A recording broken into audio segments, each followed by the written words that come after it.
Choosing your Fiverr username is an important step that you want to get right from the start. The reason that you want to get it right from the start is because you can't change your username once your account is registered.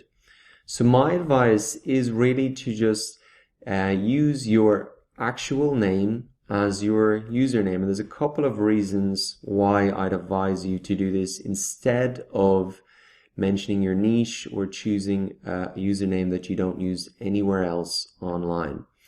And the number one, reason for me is I see Fiverr as a kind of extension of what else I'm doing online.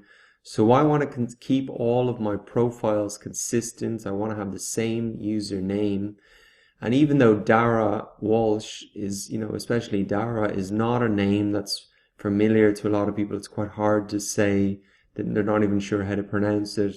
I still think it's better because it's consistent with all my other profiles. You can see my Udemy profile here, my Twitter profile. And so I see this as part of what I'm doing online, not the only thing that I'm doing online. And I'm sure you have all of these social networks as well.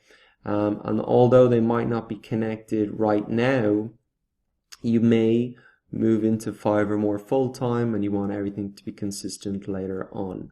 Now, the other main reason is that if you do mention your niche in your username, you can't change it, and that means that it's going to be harder for you to change your gigs. The reality is that when you start on Fiverr, you're going to offer certain services in certain categories. You may find that they don't work, they're too competitive. You may find that you actually want to do something else.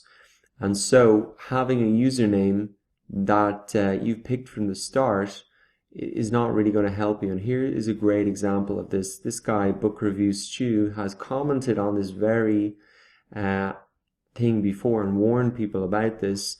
He started off on Fiverr doing book reviews, and that's why he called himself Book Review Stu. But now you can see that he's a video spokesperson. All of his gigs are really focused around recording videos on green screens and whatever, and he's become a Fiverr super seller. But having this in his name really is a little bit confusing now for buyers, so there's really no advantage in it. So that's my advice on selecting your Fiverr account. I would just keep it consistent with your name. If you've got a very complicated name, maybe just try and shorten it down, but have that consistent with your other online profiles. Okay, so go ahead and do that now if you haven't done so already.